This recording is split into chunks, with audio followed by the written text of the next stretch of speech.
오늘 제목은 하나님은 왜 신데렐라 스토리를 좋아하시는가입니다. 사무엘상 강의 30번째 시간이고요. 사무엘이 드디어 새로운 왕의 후보를 찾아서 기름을 붓는 내용입니다.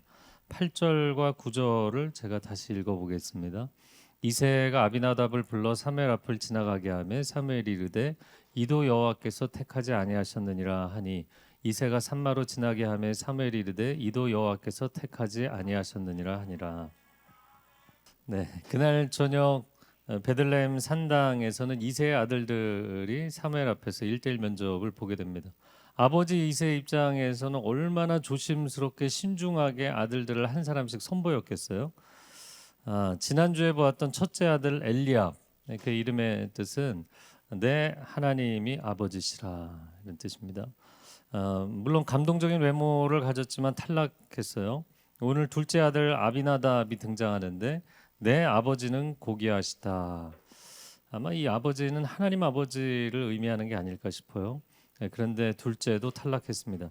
셋째 아들 삼마, 이 삼마에 대한 해석은 좀 두 가지로 나뉘긴 하지만 여호와 삼마라고 여러분 성경에 나오는 거 아시죠? 하나님이 거기 계시다 이런 뜻으로 저는 추정을 합니다. 근데 이 셋째도 탈락했어요. 자, 세 아들이 모두 경건한 이름을 갖고 있는 사람들인데 사무엘이 한마디 질문도 없었고 답변을 들어보지도 않고 탈락을 시켰으니까 이거 너무한 게 아닌가. 그리고 이 본문에서 가장 중요한 것은 하나님은 외모를 보지 않으시고 중심을 보신다.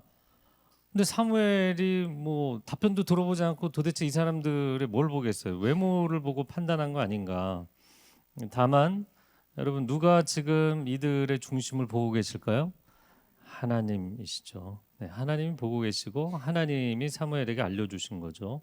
자, 이어지는 10절 말씀 같이 읽겠습니다. 시작.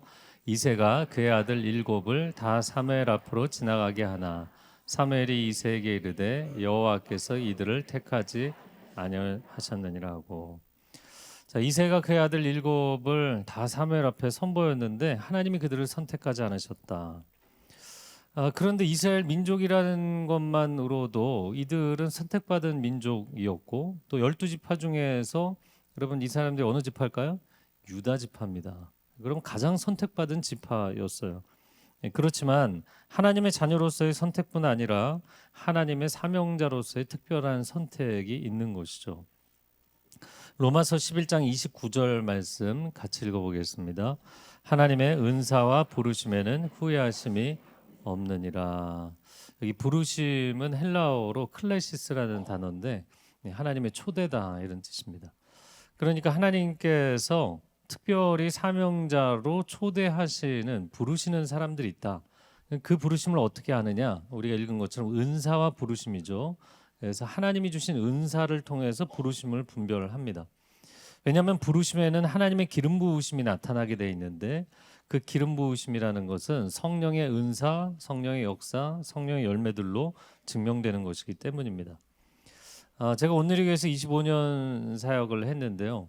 처음 온누리 교회를 세우신 하용조 목사님이 사람들의 은사를 굉장히 정확하게 알아봐 주셨어요. 그리고 그거를 많이 격려를 해주셨습니다. 근데 한 번은 어떤 이제 목사님이 한 목사님께 저에게도 주일 설교할 기회를 주십시오 이렇게 얘기를 하셨어요. 그러면서 저는 설교자의 부르심이 있습니다. 저에게도 티칭의 은사가 있습니다. 그렇게 말씀을 드렸더니 한 목사님이 웃으시면서 은사가 있는지 없는지는 본인이 얘기하는 게 아니라고 주변에 있는 사람들이 얘기해 주는 거라고 그런 얘기를 하셨어요. 한 목사님 예배 시간에 뵈면 항상 좀 독특한 행동을 하시는데 그건 뭐냐면 앞에서 인도자가 회중 찬양을 인도하거나 아니면 목회자가 설교나 티칭을 할 때 이 성도들의 반응을 보기 위해서 계속 뒤돌아보세요. 앞에 앉으셔서 계속 사람들의 얼굴을 살펴보다가 사람들이 은혜를 받고 은혜 충만하면 정말 아이처럼 기뻐해 주셨던 그런 기억이 있습니다. 그러나 때로 동료 목사들은 에이 저 사람이 그런 은사가 있다고 이렇게 인정을 안 해줄 때가 있고 또 나는 이런 은사가 있는데 왜 난 억울하다 왜 인정해 주지 않는 거지 이렇게 자기 은사를 주장하고 고집하다가 어려움을 겪는 분들도 봤어요. 자, 이새는 그의 자랑스러운 7 아들을 다 불러 모았습니다. 목욕제계를 시키고 머리에 기름을 바르고 새 옷을 입히고 또 이 워킹하고 들어갈 때 감동적으로 들어가라 이렇게 얼마나 티칭을 해줬겠어요.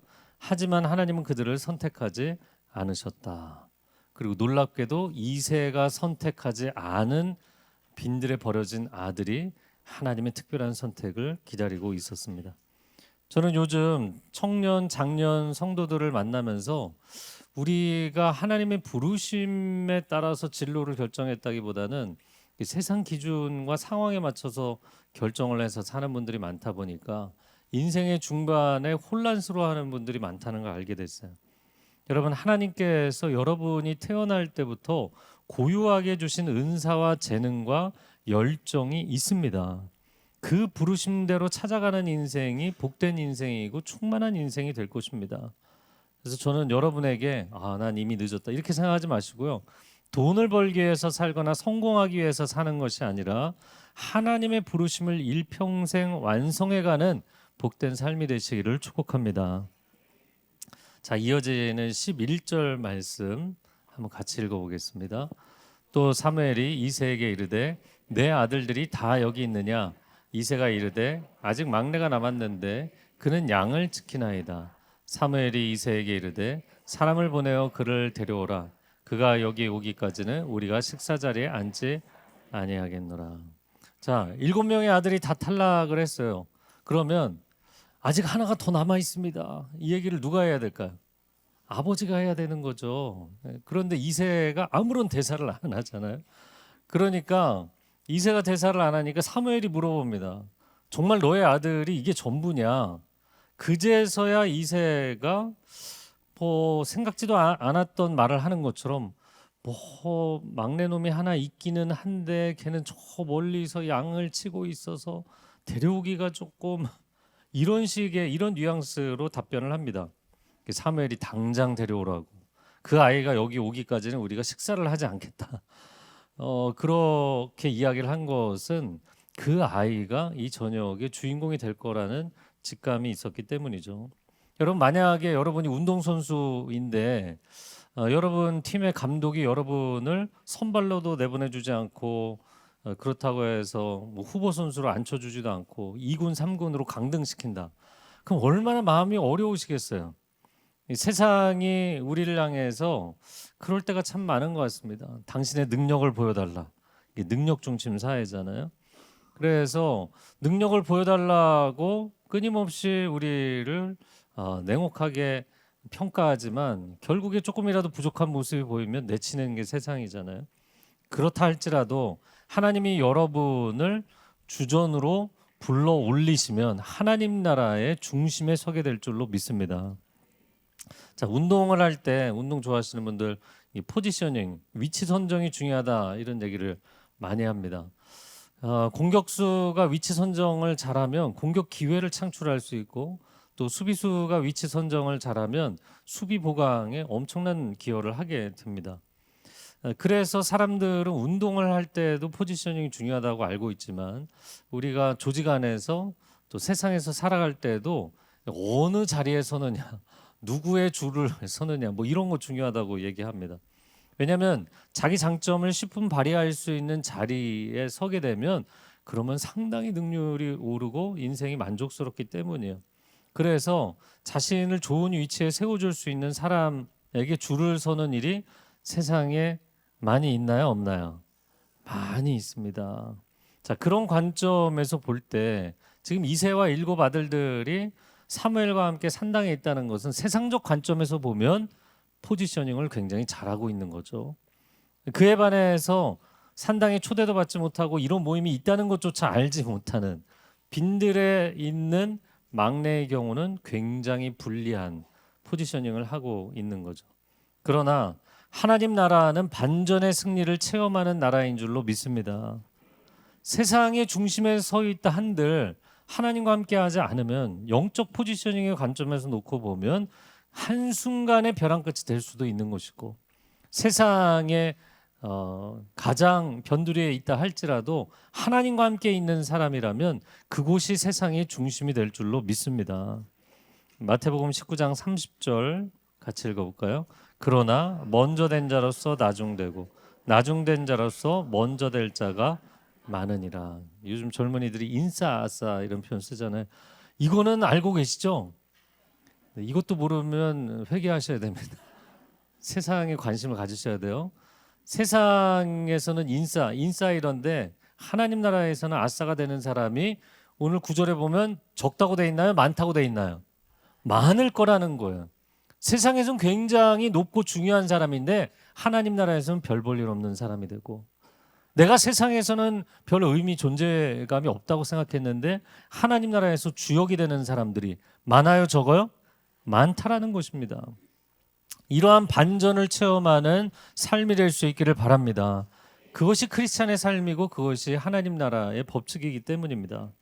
그렇기 때문에 영적인 포지셔닝의 관점으로 본다면 산당에서 사무엘만 쳐다보고 있는 이 사람들은 영적 포지셔닝에 실패한 것이고, 빈들에 있을지라도 오직 하나님을 바라보고 있는 다윗은 영적 포지셔닝을 제대로 하고 있는 것입니다.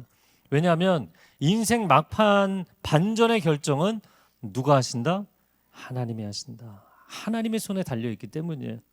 자, 이어지는 12절에 드디어 오늘의 주인공이 등장을 합니다. 같이 읽겠습니다. 이에 사람을 보내어 그를 데려오매 그의 빛이 붉고 눈이 빼어나고 얼굴이 아름답더라. 여호와께서 이르시되 이가 그니 일어나 기름을 부으라 하시는지라. 네, 들판에서 양치던 막내를 데려왔습니다. 막내가 하나 있긴 한데 그 막내라는 히브리어 단어가 가장 어린, 가장 작은 이런 뜻이에요. 다윗은 기골이 장대한 타입이 아니었죠. 실제로 좀 아담한 최고의 사람이었어요.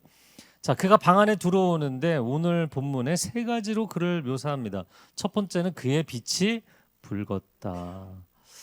아마도 떼약볕 아래에서 온종일 노동을 해야 됐기 때문에 그가 전신이 붉어진 것 같습니다. 두 번째는 눈이 빼어났다. 눈빛이 살아있는 사람들 있잖아요. 세 번째는 얼굴이 어떻다고요? 아름다웠다. 아름답다라는 표현을 썼어요. 제가 이 대목까지 읽고 나서 뭔가가 이상한 거예요, 흐름이. 왜냐하면 이 맥락에서, 이 본문에서 제일 중요한 거는 하나님은 사람의 외모를 보지 않으시고 중심을 보신다고 얘기를 하셨는데 외모 품평만 지금 세 가지가 나온 거예요. 제가 지난주에 좀 충격적인 일이 있었는데 여러분에게는 재밌는 이야기예요. 잘 들어보세요. 제가 지난 주일에 아마 3부 예배 끝나고 나서였던 것 같아요. 윤여선 목사님하고 승강기에 탔는데 처음 뵙는 분이긴 한데 교회 예배를 드리신 분이에요. 70대 정도 돼 보이시는 권사님이 계시길래 인사를 드렸어요. 안녕하시냐고. 그랬더니 권사님이 갑자기 제 얼굴을 많이 쳐다보면서 목사님 오늘 얼굴이 살쪘어. 그러시는 거예요. 그게 저는 항상 동일합니다. 이렇게 답변을 드렸어요. 제가 하루에도 대여섯 번 체중계를 올라가거든요. 그래서 제가 이제 남은 만큼만 먹어요. 그람수만큼. 그런데 이분이 저한테 대뜸 그렇게 얘기를 하시니까 저는 항상 동일합니다. 이렇게 말씀을 드렸어요. 그랬더니 그분이 옅은 미소에 이 확신에 찬 어조로 아니 쪘어. 이러시는 거예요. 와, 정말 너무 억울한 거예요. 아침에도 재고 나왔고 내가 뭐 아침 저녁 점심 뭐 그렇게 많이 먹은 것 같지도 않은데, 그리고 집에 가서 쟀는데 진짜 1.5kg가 쪘더라고요. 이야, 쪽집게. 제가 오늘도 2부 예배 끝나고 승강이 탔는데 성도님들이 그 1.5kg 때문에 힘드셨겠어요. 그래서 네, 제가 일주일 동안 열심히 뺐습니다. 다 빼셨어요. 500g 남았습니다. 제가 오늘도 그분을 만나게 될까 봐 두렵습니다. 제가 전에 교회에서 주일 예배 이렇게 드리고 나면 젊은 성도님들은 예배 끝나고 나서 오늘 말씀에 깨달음이 있었습니다. 은혜 받았습니다. 이렇게 얘기하시는데 권사님들은 30분 동안 설교는 안 듣고 얼굴만 보는 것 같아요. 이렇게 얼굴만 보시다가 어떤 분들은 오늘 얼굴이 너무 좋아 보인다. 그럼 살쪘다는 소리예요. 그리고 권사님들이 왜 이렇게 얼굴이 안 좋아 보여? 뭘 좀 먹어야겠어. 이렇게 얘기를 하실 때가 있어요. 딱 엄마 마음으로 이렇게 목사를 보시더라고요. 제가 전에는 좀 까칠한 성격이어서 누가 저에게 살이 좀 찐 것 같다, 빠진 것 같다 이렇게 첫인사를 하면 저 사람은 나의 내면을 보지 않고 껍데기만 보고 있구나 이런 생각을 했어요. 그런데 세월이 지나 보니까 꼭 그런 것만은 아니더라고요. 그게 다 애정과 관심이 있어야 그것도 보이는 거더라고요. 자, 오늘 본문에 하나님은 분명히 중심을 보시고 다윗을 선택하셨는데 왜 그의 외모에 대한 얘기만 하셨을까? 여러분, 우리도 일을 하다 보면 형식에서 내용이 드러나게 돼 있습니다. 그리고 외모는 외모일 뿐이다라고 생각할 수도 있지만 어쩔 수 없이 영혼이 드러나 보이게 되는 거예요. 제가 많은 사람들을 만나다 보니까 사람들의 삶이 그 겉모습에 어느 정도 스며나온다는 걸 알게 됐어요. 게임 중독에 빠져 있는 학생들 만나잖아요. 그럼 눈에 초점이 없어요. 이렇게 붕 떠 있습니다. 그게 겉모습에도 드러나죠. 제가 전에 물질 중독에 빠진 돈이 굉장히 많은 분인데 여러분 돈이 많은 사람들은 근심도 많아지더라고요. 그래서 그 근심을 달래느라 술 담배 이제 절어서 사시는 분이었는데 얼굴이 정말 10,000원짜리 지폐 색깔이었어요. 놀랍도록. 그리고 한 청년을 상담한 적이 있는데 성중독에 빠진 청년이에요. 얼굴이 잘생겼어요. 그런데 얼굴이 깨끗하지 않아요. 깨끗하지 않아요. 여러분 그 사람의 내면이 드러나는 거예요. 사람들이 이런 얘기를 합니다. 나이가 40이 넘어가면 자기 얼굴에 책임을 져야 한다. 이런 얘기를 왜 할까요? 세월이 흐르면서 그간 살아온 삶의 세월과 내면이 얼굴에 겉모습에 드러나게 돼 있다는 거예요. 자, 그러면 다윗에 대해서 세 가지로 외모를 이야기했는데 그것은 그의 어떤 내면을 어떤 마음을 보여주는 것일까? 첫 번째, 그의 붉은 모습은 그의 성실함을 보여주는 것입니다. 여러분 자기 양도 아니잖아요. 부모가 나를 버렸는데 부모의 양을 돌보는 거예요. 그런데 그 양을 온종일 최선을 다해서 성실하게 돌보는 거예요. 여러분 부르심의 자리에서 그 자리가 아무리 어려울지라도 성실한 하나님의 사람들이 되시기를 바랍니다. 두 번째는 이 줄임말은 제가 전에도 한번 사용했는데 중꺾마 기억하십니까? 저는 자꾸 이 중간에라고 생각하는데 여러분 인터넷 의미를 찾아보면 중요한 것은 꺾이지 않는 마음. 아이의 눈빛이 빛나고 있었다. 여러분 생각해 보세요. 버려진 아이가 인생에 무슨 소망이 있겠어요? 그런 사람은 눈에 초점이 사라지게 돼 있는데 눈빛이 살아 있었다는 거예요. 우리가 제3세계에 선교 여행을 해보면 주로 어린 아이들은 눈이 똘망똘망합니다. 전혀 세상의 미디어나 이런 거에 물들지 않아서 아이들이 눈이 정말 별빛처럼 빛나요. 그런데 그런 동네에서 20대, 30대 이제 어른이 되면 세상 시름에 술 먹고 담배 피고 마약하고 이러면 사람들이요 어른들 눈이 다 흐리멍덩해져요. 자, 세 번째입니다. 선한 마음입니다. 얼굴이 아름다웠다. 그런데 그게 어떻게 선한 마음이냐? 이 아름답다라는 히브리어 단어를 토브라는 단어를 썼기 때문이에요. 이 단어는 선하다 이런 뜻입니다. 하나님 보시기에 선하다. 그러니까 다윗에 대한 묘사는 창세기 39장에 등장하는 또 다른 가능성이 있는 청년이었던 요셉의 외모에 대한 평가와 상당히 비슷해요. 창세기 39장 6절 같이 읽어볼까요? 요셉은 용모가 빼어나고 아름다웠더라 이렇게 돼 있어요. 또한 신약에서 비슷한 인물을 찾아본다면 굉장히 소심했지만 아주 깊은 말씀 티칭의 능력과 은사를 받았던 디모데라는 청년이 있었어요. 디모데후서 1장 3절과 5절에 그는 청결한 양심과 뭐를 가졌다고요? 거짓이 없는 믿음. 그것이 굉장히 내향적인 사람임에도 불구하고 그게 사람들 눈에 보이게 된 거예요. 하나님께서 400년 동안 찾으셨던 단 한 사람, 무너져 있는 이스라엘 역사를 반전시킬 그 한 사람을 찾으시는데 왕궁에서 찾으신 게 아닙니다. 귀한 집 자제분들 가운데서 찾은 게 아닙니다.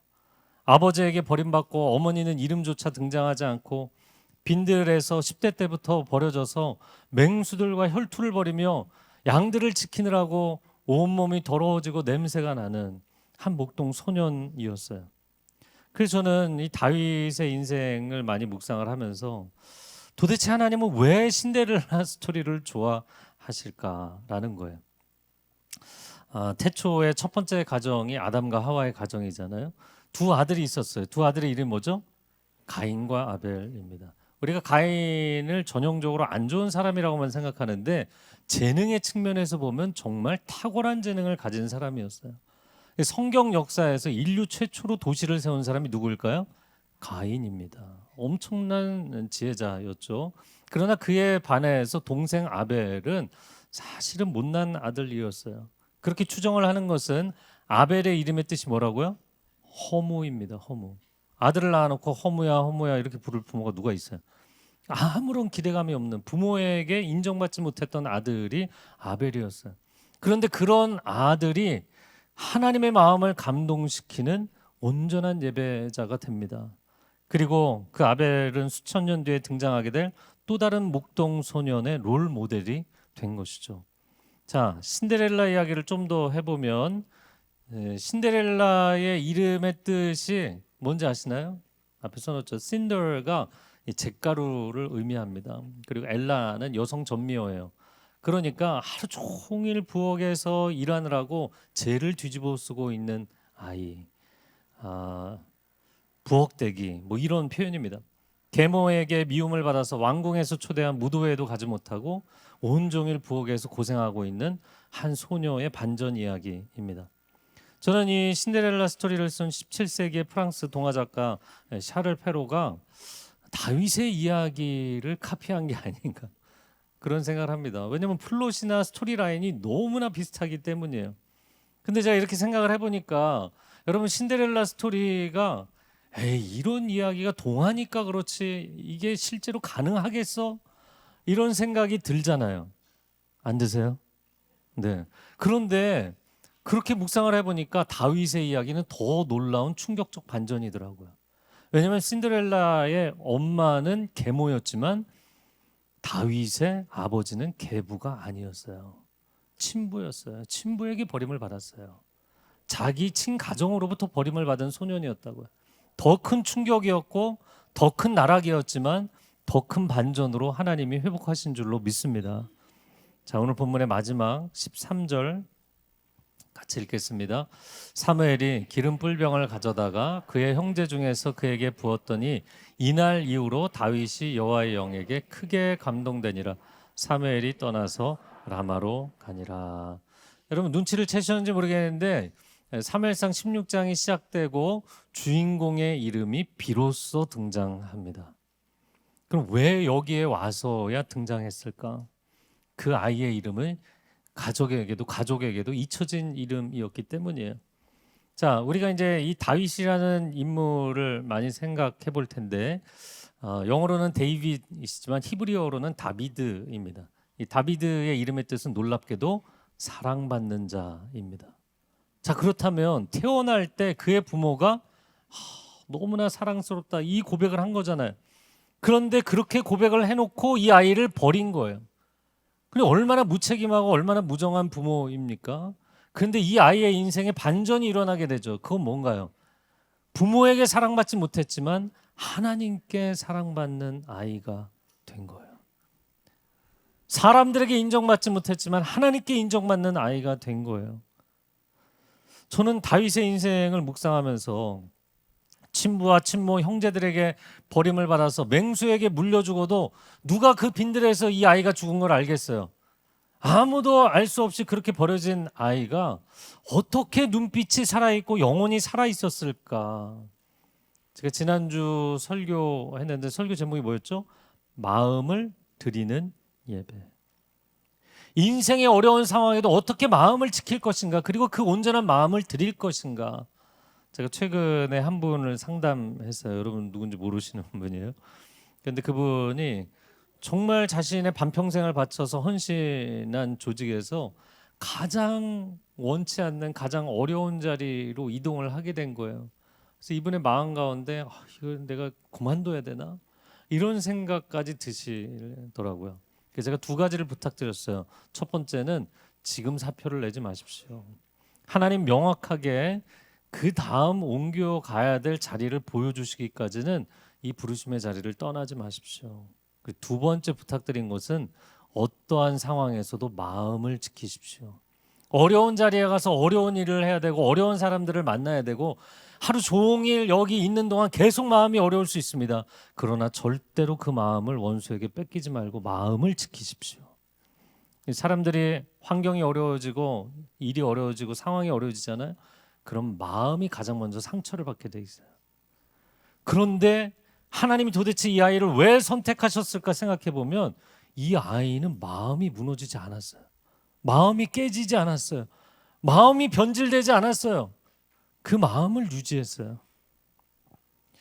제가 28년 목회를 하면서 돌이켜보면 처음에 신학교 다닐 때는 신학교 동기들, 선후배들 다들 꿈 많은 신학생들이었습니다. 근데 한국교회의 척박한 현실을 직접 부딪히면서 눈빛을 잃어가는 목회자들이 많아지는 거예요. 성도들도 마찬가지입니다. 만나서 이야기를 해보면 제가 한때는 청년부 회장이었습니다. 제가 한때는 여성교회 회장이었습니다. 다 왕년을 추억하는 신앙이 되어버리고 지금은 가난한 성도가 된 분들이 많잖아요. 여러분 각자의 분야에서 세상을 변화시키겠다고 정계에서 재계에서 학계에서 도전장을 내밀고 내가 이 분야에서 한번 하나님의 사람으로 일해보리라. 근데 중간에 마음이 꺾이는 사람들, 타협하는 사람들, 포기하는 사람들, 오히려 더 나서서 세상 사람보다 더 세속적으로 일하는 사람들 많이 있습니다. 여러분 과연 우리는 다윗처럼 사람들에게 버려질지라도 세상에서 깨어질지라도 누가 끝까지 그 마음을 지킬 수 있을 것인가? 이게 중요한 포인트인 거예요. 사도행전 4장 11절에 보면 그 전형을 보여주신 분, 본보기가 되신 분이 예수님이세요. 같이 읽겠습니다.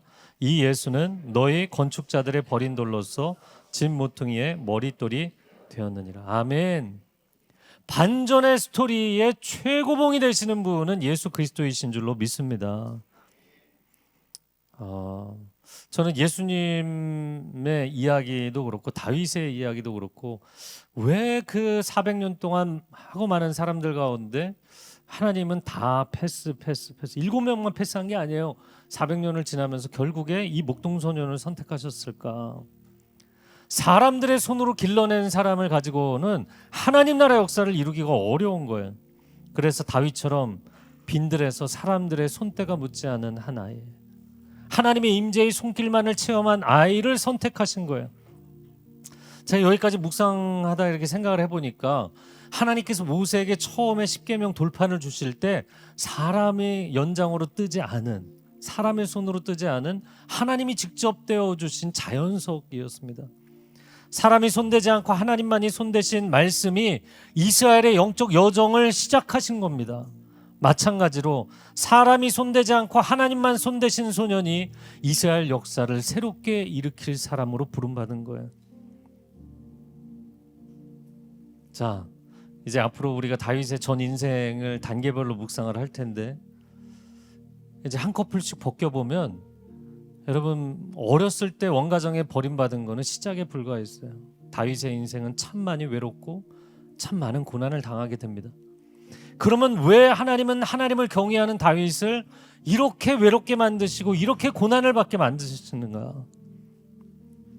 이유는 한 가지라고 생각이 돼요. 고난의 풀무불 속에 들어가야만 사람들의 손길이 닿지 않는, 아무도 그를 건져줄 수 없는, 오직 하나님의 손길만이 그의 인생을 해결해 주실 수 있는 상황에 들어가기 때문이에요. 그래서 오늘 오전에 예배를 드리는 한 성도님이 그렇게 얘기하시더라고요. 제가 알고 있습니다. 나만 의지해라. 내 손만 붙잡아라. 다른 사람들의 손을 잡지 마라.